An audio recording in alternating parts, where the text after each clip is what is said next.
everybody, we are back. And if you know me, you know I'm excited. As you can tell, I have a bit of a passion. Yeah, don't worry. Nobody can see you or hear you, so that was just for you, buddy. That was just for you. Joining me tonight, we have a true maestro of the microphone. He's known for giving life to some of the most beloved characters across anime and video games. His dynamic range has captivated audiences worldwide, from the intense battles of Naruto to the web-slinging heroics of Spider-Man. He's a man of many voices and talents, not just a voice actor either. No. He is a martial artist, a published author, and interestingly enough, a polyglot, which is a word I had to learn today for this very interview.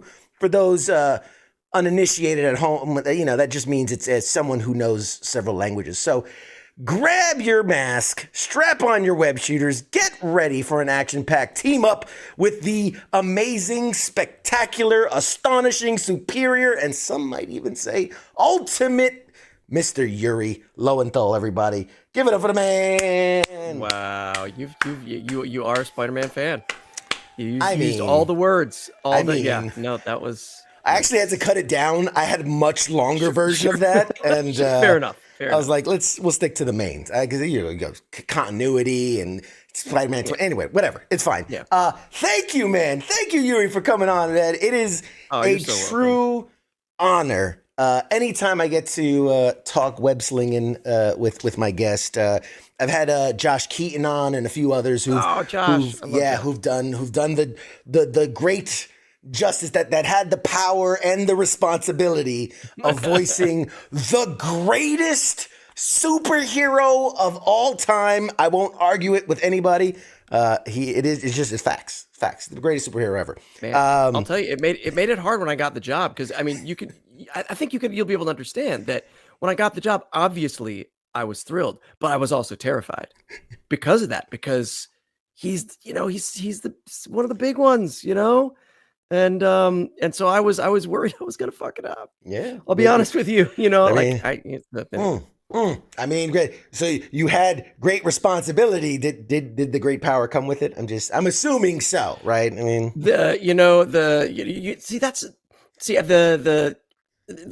that phrase has been spoken in a couple of different ways, and I like the earlier sort of in the comic book version. With great power must also come great responsibility. That's the way.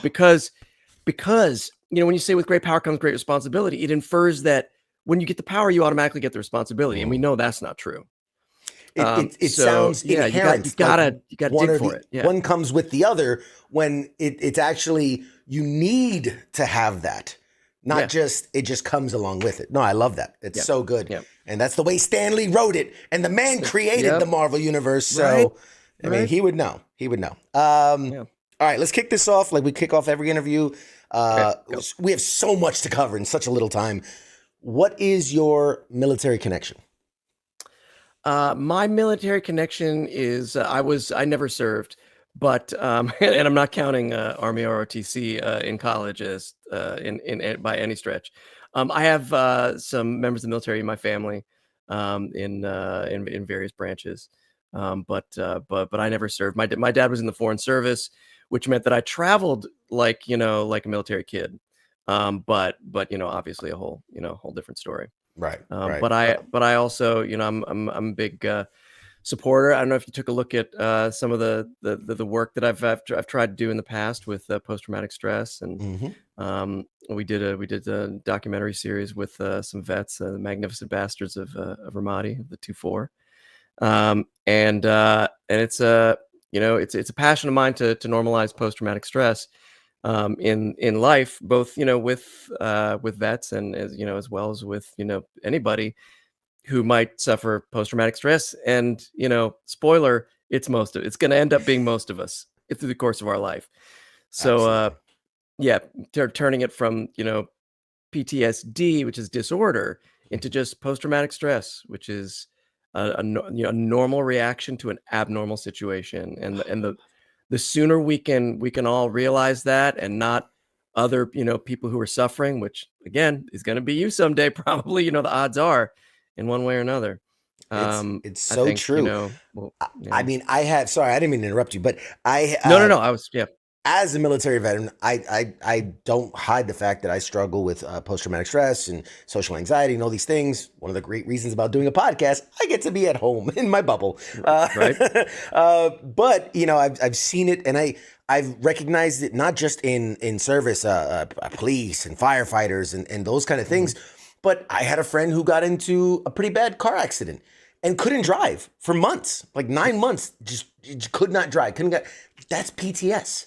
That Yeah. you went through something that your brain is trying to scream at you like, no, don't do that again. When Yeah. it's like, and collectively people need to grasp that concept. So I appreciate you for doing what you do and speaking That's on it, because it's incredible to have a champion out there helping fight the good fight. So right on. that being said, Yes. this is our get to know you portion. So we want to know, before we talk about the work, I want to get to know about Yuri, man. I did a little Yeah. digging. I learned Okay. the guy born in Ohio and raised in Tennessee and moved Mhm. around and where you went to school and these things. When you're You at were stalking me, home, basically. yeah. Lovely I'm kitchen, okay by with the that. way. I think the remodel Thank went you. really well. It was beautiful. Thank you. You left Thank the you. shoe out, but that's fine. We'll get to that. Yeah, So, you're right. when you are not doing what you do for a living, what is it that you geek out about? Right, we're a pop culture show, so like, what's your Oh man. thing that you I'm enjoy? I mean, that's my sweet spot, and it's hard to pick just one. You know, I I love movies. I love comics. I love TV. I love playing Dungeons and Dragons. I love um cartoons, and it's really it's really a lot of the things. I mean, I grew up with all that stuff.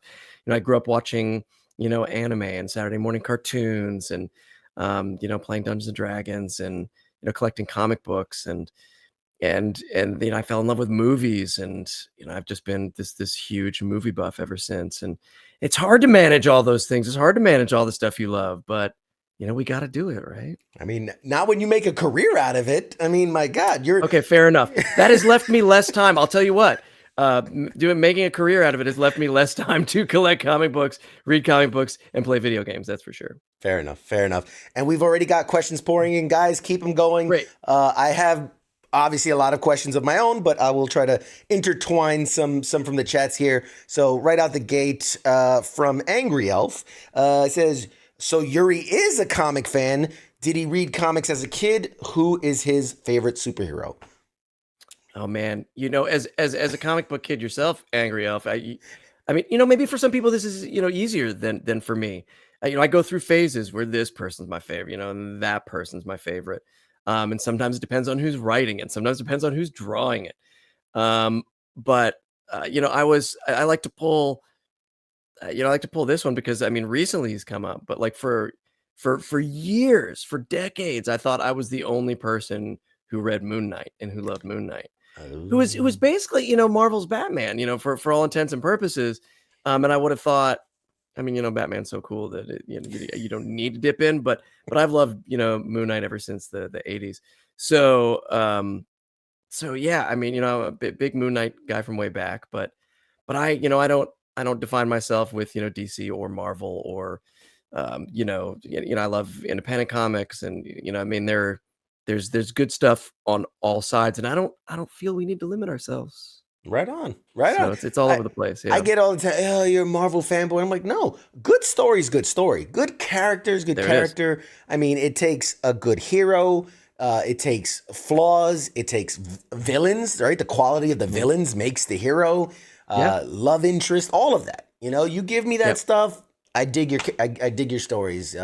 Robert Kirkman's a great writer in Walking Dead and Yeah. Invincible and all. The Boys. I mean, come on, Yeah. like Oh my God. there's such good stuff out there. It's not all Spider-Man and Superman and whatever. But although he is Sure. the best, it's fine. As cool as Spider-Man and Superman are. Don't get me wrong. Oh man, yes. So okay, let's again. I want to get to know you a little better. So take us back, young Yuri. I love the like. Oh, did you think you were going to be a baseball player when you grow up? Like, what was the thing you wanted to be before you became what you became? Man, I don't know. When I look back, that there was never when I was really young, there was never I mean, I must have gone through phases. Like I thought, after I saw Raiders of the Lost Ark, I'm gonna be like, well, I'm definitely going to be an archaeologist because look at that job. That's a badass job. Um, and then, I'm an Egyptologist and then you start doing some research and you're like, oh, it's not all, Indiana Jones and Harrison Ford. But fortune and glory, kid, fortune and glory. It's not all punching Nazis, man. It's just right. it's Exactly. Just, As much as I wish that were a job that I could get. That's not something I'll keep trying though. Yeah, but you know, I didn't never think that I would be an actor. I mean, I got into writing when I was a kid. I used to love to write stories and I was, drawing a lot of pictures um and I didn't fall in love with acting till my senior year of high school. And even then, I didn't think it could be a job. Like I probably at that point I was just assuming that I would probably because I speak as you mentioned before, because I speak several languages and because my dad was in the foreign service, he worked for USAID. I figured I would probably go into the family business, international relations. I'd grown up all over the world, and it just seemed like what I would kind of get into. And in fact, when I left college, I did work in Japan for a couple of years in international relations. But the problem was I'd already been bitten by that acting bug at the end of high school, and it kept coming up. And after 2 years of super bureaucratic work in a Japanese government office, I was like, I gotta go back and try this. The government work will be here if I hate it, if I fail, if I decide that wasn't the right choice. And I never look back. Oh man, God, I love those stories. Yeah, yeah. The American dream. It's beautiful. I I mean, you know. kind of grew up like a military brat, just bouncing all over the place Mhm. and learning all those things. Although I give you so much credit. I know a lot of military kids that didn't pick up the languages where they went. They just Fair stuck to enough. the English. So kudos to you. Okay, you got to clear up something for me now because Sure. God bless the internet, but your wiki page Oh my, says I have not even gone to visit it recently because, and they don't let you make changes to your own wiki page. So I'm I like, I'm know. just gonna, You're right. But it go with God. says that SD Gundam Force was your first English dub for an anime, which I think was like in 2003 or something, somewhere in there. Yeah, Uh, something like that. Yeah, 2002, 2003 had to be. but on your IMDb Correct. page, Oh, yes. but here's the thing. On your Okay. IMDb Okay. page, it has 1991, Only Yesterday, and Here is Greenwood. So I will clear that up for you. please. SD Gundam Forces was absolutely the first dub I was cast in. And those other dates come up because I worked on those dubs, but they didn't dub them until the 2000s. So when you look up those shows, they're like, yeah, that was out in 91, but they didn't do the English dub until like 2004, So they go by the 2003. original They go date by that. versus the Yes. English dub date. All right, well Yeah. there you Yeah. go. That clears that up. Right. I know some people think that I've been doing this a lot longer than I have. I mean, still Which 2003 is not once exactly you get past 20 years, you're just let them believe what they want to. you're just the old vet. Exactly. So obviously you got bit by the bug and you start doing all these works. One of your first big hits is you're the prince, you're royalty, you're the Prince of Persia, Yeah. Yep. 2003. Do you remember? I'm just curious because Yeah. for every person when they have that big break, that big moment, that big mainstream success, Mhm.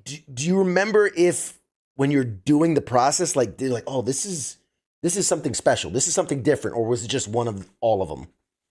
It was a little bit of both. I mean, here's the thing about, it feeling like it was going to be big. I felt that on a lot of projects that never go anywhere. Like you feel like, oh, we've got lightning in a bottle here. Like this feels really good. and then it, under the radar for whatever reason. And usually it's not the game's fault or the show's fault. And it has to do with timing and, promotion and merchandise. Like when we did Legion of Superheroes and I played Superman, I was like, that's still one of the best shows I've ever been on. But it went away because it was weird timing and they didn't get the merchandise, sorted out. And so, but, Prince of Persia, I'll always go back to like that. I mean, when we were making it, I felt special about it, but I didn't know. Like Helldivers 2 just came out. Like I had fun working on that. So much fun. But did we know it was going to blow up? No, of course not. Sunset Overdrive, the Insomniac game I worked on before Spider-Man, I thought was going to be the biggest game in the history of games. Like I'm like, we've got it. This is it. This is and nothing. So I still love those. I still carry a torch for all those. Oh yeah, so great. But yeah, Prince of Persia, I'll always go back to. I'll always love the Prince. Yeah. And and I got to play him 3 times over the course of the history of it. But that first one, there was magic there. Yeah. Before you got on, we were actually, I was sharing with the audience because, like I said, I spent some time. I spent a lot of time looking at your work, and I mean, obviously, a tremendous amount of work in the Marvel universe, both Spider-Man and not, the DC universe, Superman, Flash, and others, but work in Call of Duty, Medal of Honor, Battlefield, Halo, Ben 10 obviously is a big one, Last of Us, Need for Speed, Star Wars, Uncharted, Mass Effect, Walking Dead, Titanfall, Final Fantasy, Teenage Mutant Ninja Turtles, both Leo and Michelangelo, Mortal Kombat, Fallout, Resident Evil, Saints Row, BioShock, Metal Gear Solid, GTA 5, Hitman, on and on and on and on and on. So you've worked in like some of the biggest franchises of all time across multiple streams of media. I mean, when you, I mean, obviously we're jumping way ahead, but when you look at the work you've done, like, do you ever take a minute and look back and like, whoa, the road traveled and how far you've come? I mean, when I do, it still doesn't seem real. Like it doesn't seem that I could be doing this as a job and to have, done those things. I mean, yeah, I've loved it. And when I look back, I'm like, holy shit. Like, but it also still after, 20 some, years, it doesn't feel real somehow. Like that I wake up and I, even on my worst day, I can look in the mirror and go, yeah, but you get to be Spider-Man, still feels like a weird dream that I have yet to wake up from. It doesn't seem possible, like you said, it's an American dream, right? I mean, I didn't like my parents weren't in this, it wasn't like my dad was like, here, I'll just give you some jobs. Like I never thought, yeah. Growing up playing superhero and reading comic books, I never thought I would, like you said, get to say that I was, 2 out of 3 out of 4 actually, because I've also played Donnie in Teenage Mutant Ninja Turtles. Oh, that's like that's I missed one. Damn it. like if like see, like I gotta call you on something. So far you've been like, I'm on 100%. it. I know. Yeah, you've done your homework, but yeah, like I don't know, man. It's still so weird. Yeah, I like at this point, is there a franchise you haven't been in? Is there a bucket list item? I mean, what's left? So many. I mean, so many. Like there's so many things that I love. Like I mean, I love that, whenever I get a job that is something that I grew up with, that is attached to, either the DC universe, the Marvel universe, or, Robotech, or like something that I grew up with, it gets a special little red check next to it. I'm like, it's like extra. Like when I get that, I'm like, yes. But I love so many things. We touched on it earlier, that there will never be an end to the list of things that I wish that I were part of, or projects I wish I could, create, whether that's, movie related or comic book related or, cartoon related. Like there'll never be an end to that. Like there's so much. Question from this chat. From Scott, you got to ask him the most important question. Who wins in a fight, Superman or Goku? Since you're an anime guy. Oh, Superman. Really? But well, I'm gonna lay it on the line here and say that I didn't grow up watching DBZ. Like I'm not a huge DBZ guy. But I have played Superman, so I got to go with Superman. Yeah, and home field. I was gonna say home field advantage, Right. but bias. Exactly. You know, you got that home bias. Yeah. Has Yuri played any of the games he's voiced in? I have played some. I play less these days that I have a 7.5-year-old at home. Although in some ways, because now he's gotten into games, I've started playing more. Like for a while when I was taking care of him, I played less. And now that he's into video games, I like now it's a father-son thing. Mm. And he knows that if he plays with dad, his video game time is worth twice as much. Like that's the rule. Like if he wants to go off and play something on his own, Yeah. he gets an hour or whatever. But if he plays with dad, he gets 2. So it's the only reason I've got through that first Spider-Man game. I'll be, it's embarrassing, but like if I famously 3%ed the first game and walked away because I'm old and I suck. But once he wanted to start playing it, like I went back to it. We finished that game. We're into the second game. Like awesome. I use him as an excuse to play video games and watch. We're more bonding. Cartoons. It's father-son time. It's not me wanting to play video games. No, not at all. Yeah, it's saying you gotta watch Godzilla versus Biollante. Yeah, for you, certainly not for me. Obviously. Yeah. So somebody wants to know, since you've corrected me, Leo, Donnie, Michelangelo, when are you playing Ralph? When I don't know if I'm angry enough, like in my heart, to play Raphael. I don't. I would love to finish that someday, but people keep coming to me for Mikey these days. So, yeah. But I'm not mad at it. So. It can't be. So I don't know, and we're jumping kind of all over the place. You have such a storied career, feel free man. Feel free. It is crazy. I always like to go chronologically, kind of, but man, you're just so much. You did in 2008, Ben 10. I mean, that's a huge you Ben, just like you were the prince. You're Ben. You're Ben of Ben 10.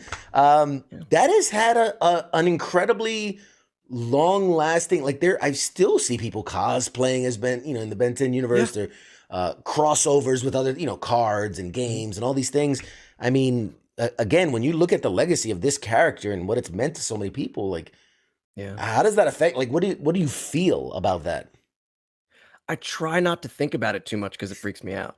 But I love that, I love it when I get to work on something that's not only fun for me and not only fun for the viewer, but they can find something extra in it. And it usually happens when they'll find like a show or a game or a character when they need it in their life. Some people watch Ben 10 and it'll just be fun and they'll move on to the next thing. Sure. And some people will watch or play Spider-Man or watch Gurren Lagann, an anime show that they're still in love with. And they'll find it when they need it the most, and it'll inspire them somehow. And that has little to do with me. It has more to do with the story, the character, and where that person is in their life. And I just love when I can be part of something that also helps people, that they can find strength in, and it makes me feel better about my job. Like most of the time I'm like, shouldn't I be building hospitals in Africa or something? I mean, what is my job worth in real life? And when people at conventions, come up and say, hey man, I just want to let you know, I found Spider-Man in a really dark place in my life and help me get through. And I mean, I remind them that, I wasn't in their living room, for them to cry on my shoulder, that they got themselves through that. I mean, you never shortchange yourself for the work that you put in, to get through those tough times.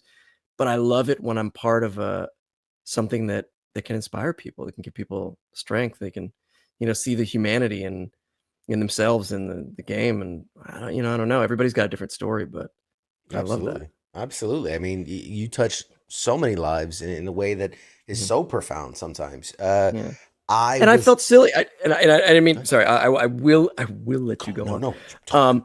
But I remember going to talk to a bunch of vets one time, and they were like, "Yo, you were in Call of Duty," and I'm like, now I just feel like an asshole because you lived Call of Duty, and I pretended, to get blown up in Call of Duty, and they're like, "No, we love that game."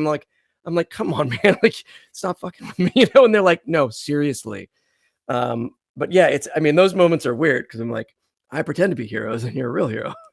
But I, I love that the people have these things. Absolutely. The connection is real. Even though it's kind of one way, right? Because you are screaming out into the void, and then we're all the Yeah. ones on the other side, taking it in, Yeah. feeling like we know you. We've spent time with you.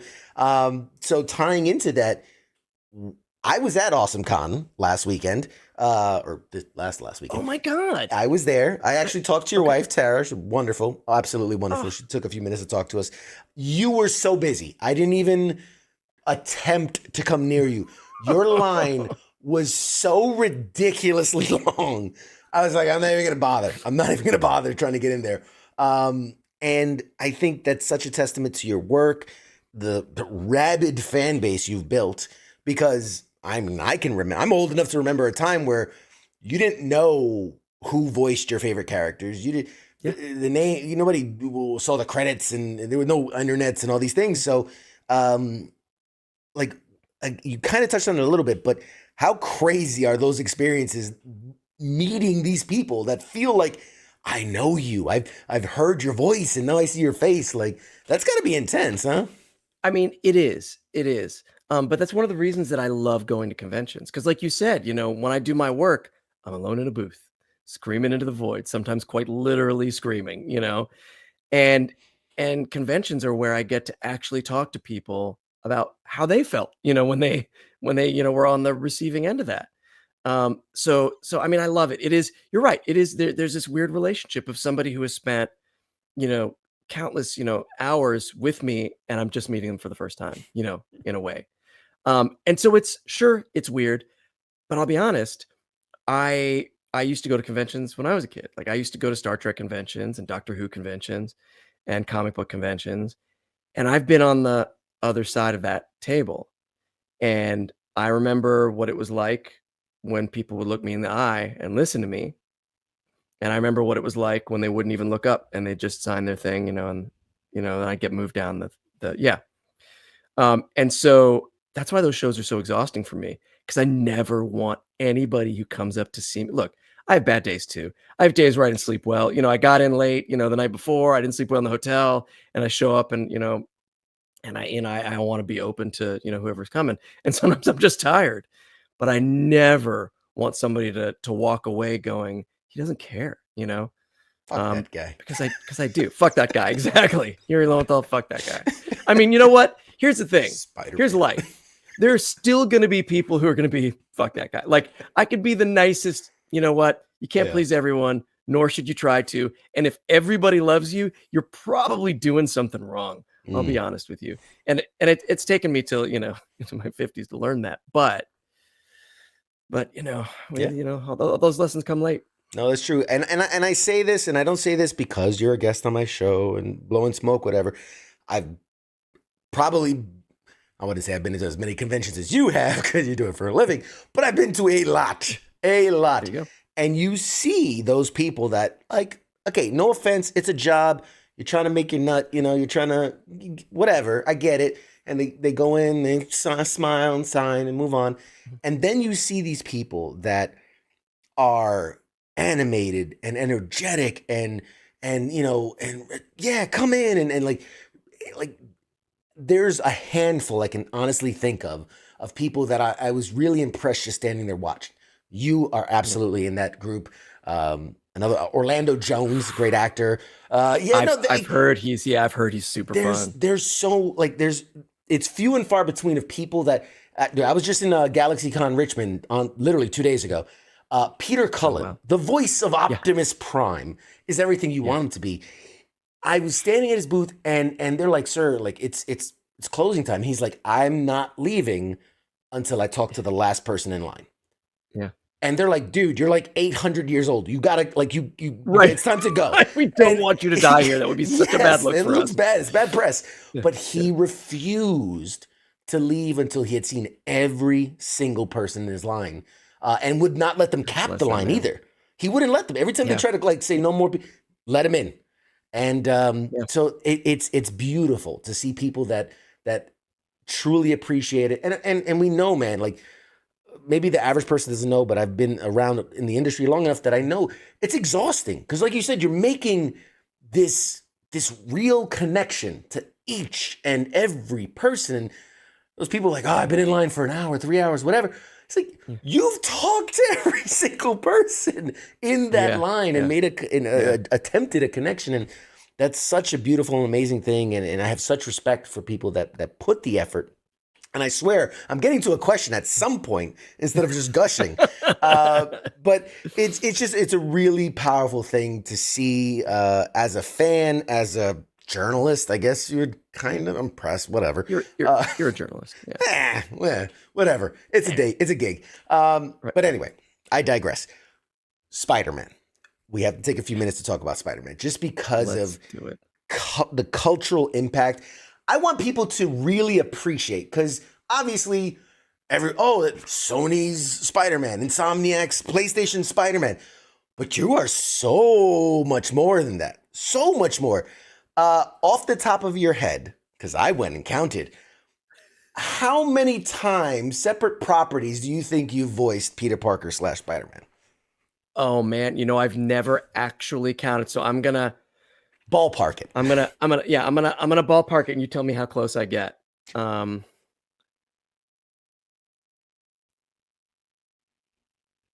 6. Oh, dude, you're doing yourself an injustice, sir. Oh, no.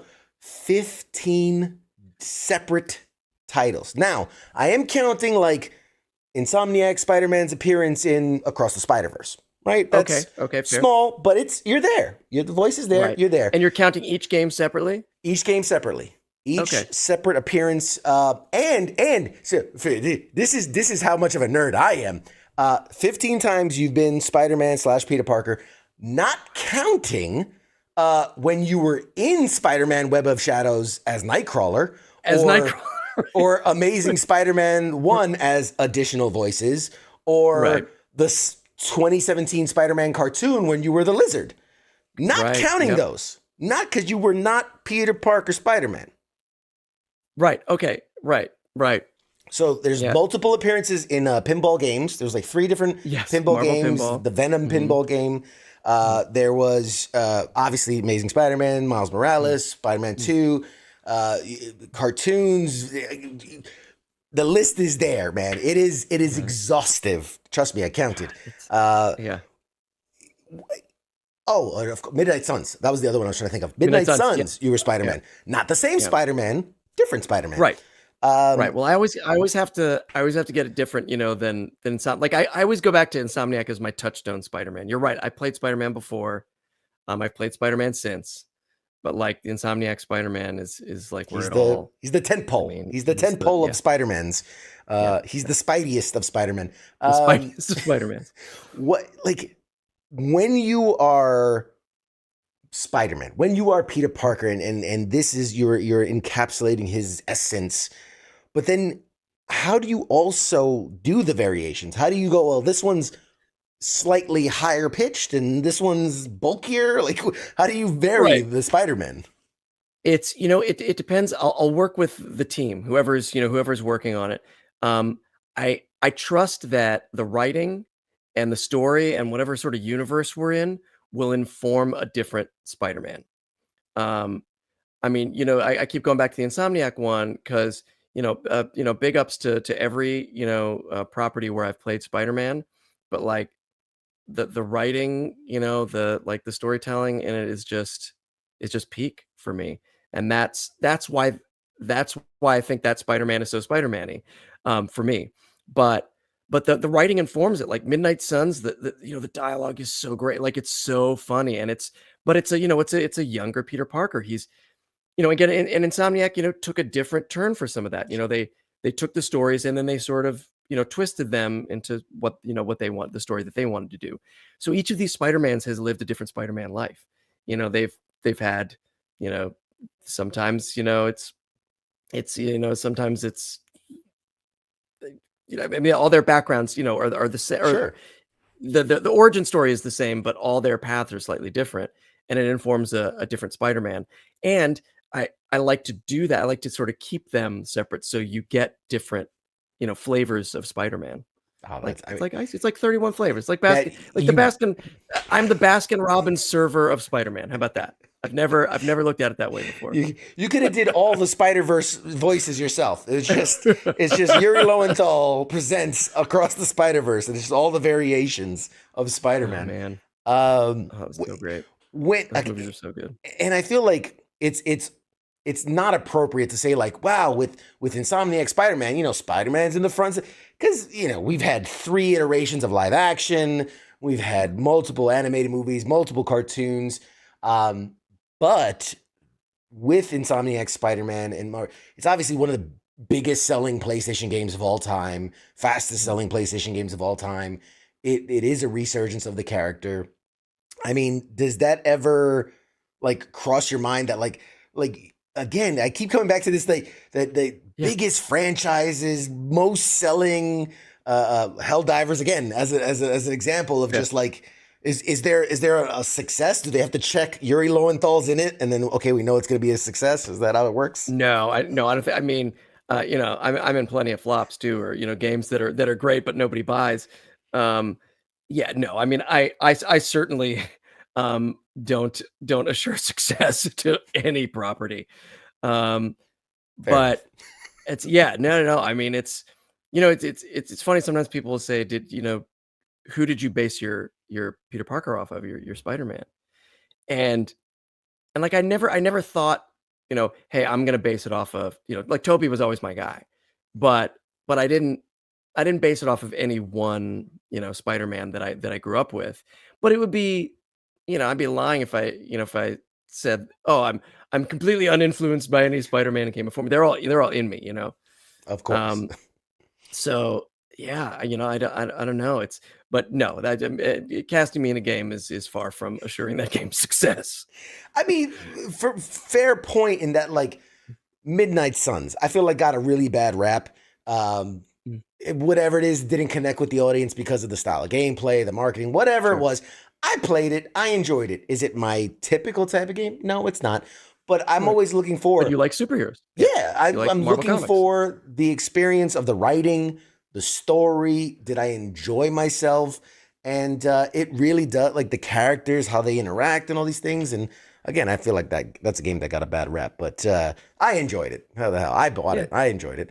Yeah. Is there any, speaking about that, like, are there any, I don't want to say flops. I feel like that's such a hard Yeah. Yeah. are there any properties that or things that you've done where you're like, man, like I know this was great if people just gave it a chance, or I wish they would just go back Right. and check it out. What should we go back into your I mean discography and look for?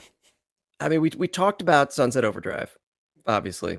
And I keep hoping, they're sick and tired over at Insomniac of me begging for them to port it to, because it was an Xbox One exclusive. Yep, And they did port to PC, but there's never been a PlayStation version. I'm like, please. I think this game could find its audience now, but I'm not in charge. Um, there's a game that came out earlier this year called American Arcadia that I loved playing. I mean, I loved working on, and there is an audience. The people who I know who have played it have loved it, but it's not a big game company, and so they haven't had quite the advertising push that some games have. Um, there's a there are a couple things that I had a hand in creating that are not games, that were more web series. mhm, One is called Orbital Redux, where I play a disgraced astronaut, and we performed it all live. Like we shot it live. So each week was like a play, and all the visual effects, everything was all done practical, and the music was performed by a band on the stage, performing right next to where we were like, I mean, it was nuts. You can still find it on YouTube. I wish that had found its audience, but it was on a weird platform at the time. Then the platform went away. Um, and we have a web series that my wife and I created years ago called Shelf Life, and it's like fucked up Toy Story. It's a live action series about action figures on a shelf, on a kid's shelf, and the shenanigans they get up to. But it's super fun also. YouTube I'm a is forever. link. I'm a link to all It's of this. So oh, good, good. we're gonna find Um, it. We're gonna get some views on those things, man. Because right, I'm right on. excited that you're selling it great. I can't wait. Good. Okay, okay, good, good, good. Um, Yeah, I mean, there are little things here and there that, but yeah, you never know. You never know what why people connect with a game or a show or whatever, and they don't. I talked about earlier. Gurren Lagann is I mean, well beloved in its own sort of core group anime, but like it's still to this day, it's 26 episodes. You've got all these, the One Pieces and the Naruto's out there that you get or like a deep hole. Uh, Gurren Lagann is like one of the best shows. It's 26 episodes. You can get in and out. It's what I always recommend to people when they're like, "Do you have an anime recommendation?" I'm like, "That." okay. I don't know, man. I There could you go on go. forever. No, that's awesome. That's exactly what we need. Okay, so one more question from the audience here Mhm, says, how difficult slash easy is it to mhm. get into the game industry, especially for writing? And what would your advice in that process be? Oh man, because I don't do that. I don't know like I wouldn't know exactly what to tell you. Um, but I know Insomniac is a great company to work for, and they take. I mean, a lot of these places, have internships and are very open to hiring people from outside. I mean, I just hone your writing chops, find out what you can about writing for games because it is different than writing for film or TV or stage. But at the at the core, storytelling, it's the same with acting. People are like, "What do you like more? Do you like acting on stage or doing film, TV, or video games, voiceover?" And like each part, feeds me differently, but each has its own techniques. But at the core, it's the same thing. No matter what you're doing, and writing is the same. I mean, just practice. Write a whole bunch of terrible shit is my there's my advice. Write a whole bunch of bad stuff. Just write it fast and get it out. Because the only way to get better is just to write a bunch of bad shit. And then you just get a little better and a little better, and you take a little bit from that, and you go on. But you got to get through that to get to the good stuff. But we always paralyze ourselves. We're always afraid to write something bad. Mm. And I'm still, I still get caught up in that. And I gotta remind myself that you just gotta write. It's just gotta get it out. So get it out, and then contact the companies that you like the way they tell stories in games, and see what the internship options are, or what how they hire people is Yeah. No, that's without being a game writer myself. That's what I'd recommend. perfect, spot on. We always talk about you know uh, uh, paralysis of analysis or analysis paralysis, where Yeah, you're like, oh, it's gotta be perfect, and then you're just stuck. And yeah, then when we talk about podcasting, like, don't go mhm, back and watch the first couple episodes; they are not good. So yep. you gotta just do You got it to get and there. get better at it. So I'd also say Yeah. maybe look for smaller indie companies that are Yes. maybe not, don't jump straight into AAA, Right. Insomniac Right. Spider-Man. Yeah. Yeah. Start small. Okay, we're running short on time, and I'm going to keep you out of here on time. We talked about convention experiences, and I'm Mhm. always fascinated by this question, which is, and I because you gotta be careful. Like, I assume that you meet a lot of different type of people, Mhm. and there's always going to be those experiences that are outside the norm. I'm just wondering if there's any Yeah. crazy fan experiences you've had that you can share about. I mean, you know, I've touched on, some of it, people saying, how a thing affected them, which is always so, amazing to hear because everybody's got their own personal story about how something impacted them. Um, I mean, like super like I've signed some weird things. But mostly people, I mean, sometimes people, don't get the social cue that there are a whole bunch of people behind them. And there could be some awkward moments, like I mean, like what we were talking about before. Like I hate saying, "Hey, look, I gotta get to the Time's next up. person. I'm so sorry. I'd love to, yeah, I'd love to keep talking with you, but we look at all these people. I want to talk to all of them, and I don't want them to cut off the line, and I don't want them to, start blinking the lights and tell us to get out. But mostly people are just fucking awesome. When they come up. I mean they talk about, melting pots or, inclusivity or whatever. Like I've never seen a better like group of people who are unified in just, what they love. And it doesn't matter where they're from or how much money they have or what color their skin is or what religion they are. I see everybody at the convention, and that's beautiful.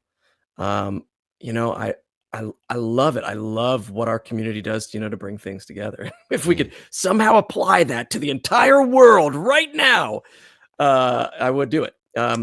But you know, I I've I've I've really only had good experiences, some awkward experiences here and there, Sure. but I've never had anything super weird or really bad. I mean, usually it's just, people that get nervous and they say things like, "Well, you're my 10th favorite voice actor." And that's like a compliment, or you sucked in this or whatever. I'm like, "Oh, okay, I don't know why you waited in line, 2 hours to tell me that, but I You mean, never you ever that's get true, like, oh, you're my hall pass, you know? Right, right, exactly. Like, But yeah, it's good stuff. Like it's all magic. it's true, man. You like so I said about it earlier, and I've said this before that like I deal with post traumatic stress and social anxiety. I don't like crowds. I don't like being, Yeah, but yet I can go to a convention and I feel the most at home, the most comfortable, the most relaxed that I feel anywhere. And that's it's amazing. it's I incredible. love that. It's incredible. And I sat there. I was at GalaxyCon and after a while, walking around, I sat down and I'm just looking at people and I'm like, why am I not on edge? Why am I not Yeah, uncomfortable? Why am I just able to relax? And yeah, I feel like I'm where I belong. And it's you're so spot on in that it's a snapshot of society. It's a snapshot of the melting pot that we are. And somebody mhm. put it in the chats about like, it's amazing how well we can get along when we're not talking about politics and things. And like it's Right. it's a place where we get to celebrate that everybody has a thing that they're into. I got a Yeah, dude in a furry suit. I see a little boy in a dress. I see, yeah, a lady with cat ears and a girl in a Batman suit and a guy in a Catwoman suit. Like, it doesn't matter. Just everybody's just yeah. having a good time. They're just doing You know, I them. want I wonder if it's like a shared experience thing. Like everybody is there because they love these things. Everybody's got opinions, Sure. but it's different. It's like on the internet, it's slightly different than when you're in person. People can, shit on the TV show that they thought was not a great adaptation of the comic book they loved, and they want to they say they want to, murder the creators or whatever. But that doesn't happen so much at, conventions. And it's funny because this is never really I've never really thought about it this way before, but because we've been talking about it, the shared experience and putting you at ease and helping with your post-traumatic stress. We didn't come up with any, silver bullets to how to, deal with post-traumatic stress when I was working with those vets on that documentary. But I will say, like, the thing that everybody agreed on that helped, like so many things they've tried don't help. And the thing that helped was hanging out with people who have been through the same thing and Hmm. being able to talk about it, being able to meet up. Like, I think if the VA could spend their money less on drugs and more on plane tickets so that, brothers and sisters can hang out Reunions. more Yeah. Yeah. and talk about stuff, you have to, do reunions. I think it would work better. Like, and maybe that's, the convention too. Like, we're all there to, for that shared experience and to talk about the thing that we love, and, that the how our experiences are alike as opposed to how they're different, and how it's not about isolation, it's about connection. I don't know. Yeah, inclusivity Yeah. and all, like you said, Yeah. sharing that same passion and love. And I see people, not paying attention, slamming into each other, and both going like, "Oh my God, I'm so sorry." Like, not this, like, Yeah. "Hey, you bumped into me," that you tend to get in like Yeah. on the street or anything. Everybody's just, Yeah. it doesn't matter size, shape, gender, like it. Yeah. Everybody just get. Oh, I love it. I love it. It's Yeah. few and Yeah. far between when you see somebody get into a fight or something like that. Yeah. Okay. Yeah. Because I want a couple more questions here. Yeah. Obviously, again, doing a lot of conventions, there are a lot of stars at these things, and you're one of the guys, and you get in the green rooms. What's your starstruck moment? Who is that person that you Oh saw and man, you're just like, oh my god, and I'll tell you, geek out on? it's tough because yeah, I'll be back in the green room, and sometimes they put the voice actors in a separate green room because they. But usually we're all in the same place. Um, you know, it's funny because I try to let it happen naturally, and sometimes it doesn't. Like I never want to force anything like that, even in the green room, even when you're like, we're all back here because we're doing the same thing. Like I'm afraid to go up to certain people, and usually afterwards I'll say, yeah, and there was a person I want to talk to him. They're like, oh my god, he's so nice, you should have gone up to talk to him. But I've met some amazing people, and I've come away with some amazing friendships from these things too. Sometimes, I'll go back to that. One of my favorite ones was Aaron Douglas from Battlestar Galactica. He played Chief on Battlestar Galactica, and we met at a convention. And all I knew him from was that, like, it was I went up to just tell him how much I liked his work, and we ended up becoming friends, and we're still friends all these many years later. That happens sometimes. Most of the time, I just sort of sit back and just giggle like a little girl, like, oh, look.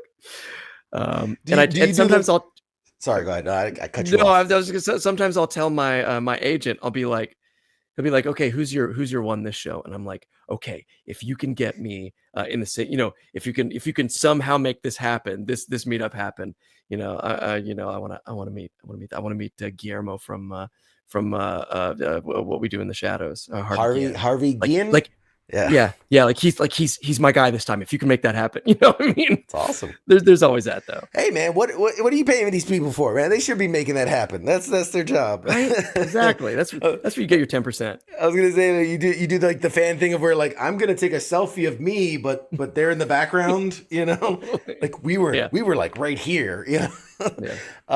Let's see. Really quick because I know we're out of time, but Yeah. the martial artist thing. I Yeah. where did that come from? How'd you get into that? Why'd you get into that? My dad used to do taekwondo, and so I started doing it. I started actually when I was living in West Africa, and he was training with this Korean instructor who also trained the police. And I mean, I grew up watching kung fu movies and stuff like I who doesn't want to do that? And so I got into taekwondo and did taekwondo for many years before realizing that it wasn't what I was looking for. And then I found Shaolin Kempo, which was a little closer. It was less punchy, kicky, and it was a little rounder. And then I finally found Wushu Kung Fu, and that was like I should have known from growing up watching kung fu movies, that's really what I wanted. And I studied that for a while, then moved out to Los Angeles and couldn't find a place that I liked the teacher or the school. And so for years didn't do anything. And then my son was born, and I'm like, when he gets old enough, I'm gonna get him into martial arts. And so I did, and we found a kung fu school that is great. And he started training, and after a while I was like, I was like, Shifu, can I just train with the kids? And so now I'm like back to it. I'm like in my 50s going back to kung fu, hurting myself all the time because I still think I'm in my 20s. But it's fun, and it's a little more relaxed. Like I was always trying to prove something to somebody and myself, whatever, back in the day. And now I'm just like, if I get through the class, I feel good. You're doing it right, man. You're doing it right. That's all I can say. Um, is there anything we haven't touched on at this point? A lot of people just giving you big kudos and shout outs and love in the chat. So Oh, not thank gonna you. stop the show Thank to you. tell he says you are awesome. But you get a lot of love, man. You get a lot of love. Thank you. Well, maybe I'll have to come back. Maybe we'll have to do part two. Absolutely. Oh, we'd love to. And I'm sure there's going to be a lot more in your future that we're going to have to talk about. Last thing I'll say is I did get to talk to your incredible wife, who is also an accomplished voice Yep. actress, who also has to come on this show and get you get the baby duty and she gets to get the And moment we'll trade. in the spotlight. And we talked to her and we showed a little thing with her and she was incredible. I Awesome. can only imagine the joy and also the havoc being in the same industry, sharing the recording booth. That's got to be a bit Yeah. of a challenge, huh? A little bit, but it's also nice because we've got a shorthand. Like I don't ever have to explain anything to her. She gets it, which is nice. Nice. Yeah. That's it's beautiful. All right. With that, I want to give you the last little bit here. Where can people Thank follow you. you on social media? What do you have coming up? What do you want people to go look out and find? I mean, Give it to I us. try, I try, I try to, I try to stay off social media as much as possible, but I fail miserably like most of us. I'm most easily stalked on Twitter, and I have an Instagram account. They're both at Yuri Lowenthal, and I talk about what's going on. So that's tune in there to find out what you should be looking out for. Any tease for stuff that's coming out soon? I mean, I know you got Spider-Man 2's out there. I know Helldivers Right. 2 is out there. Yeah. Final Fantasy 7 just came out. Yeah. Look for Johnny. He's my favorite himbo. Awesome. He is our favorite bro. Awesome. And with that, I will give you the last few seconds here. If you want to speak directly to the audience, say your piece, and then we will toss to a break. Oh man. Thank you, everybody. Thank you for loving what you love. And for the vets out there, thank you for your service. And just talk about stuff, man. Like I said before, that's what we found was always the best is talking about it. So I know there are lots of things you can do out there, and I'm not up to date on all of them, but there are resources. Absolutely. That's part of our job is we give them infotainment, right? We entertain them, and then Yeah. we also slide in a little bit of info there for them. But Yeah. everybody, this has been the incredible Yuri Lowenthal. Go play the games. You know him. You've played with him. That sounds terrible, but you've played with his true. voice. Terrible but true. All right, guys, we're gonna take it to a short break, and we'll be back with more show right after this. Yuri Lowenthal, everybody. Shots.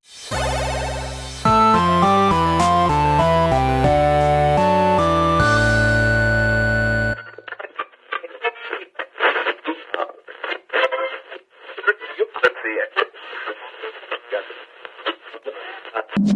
it.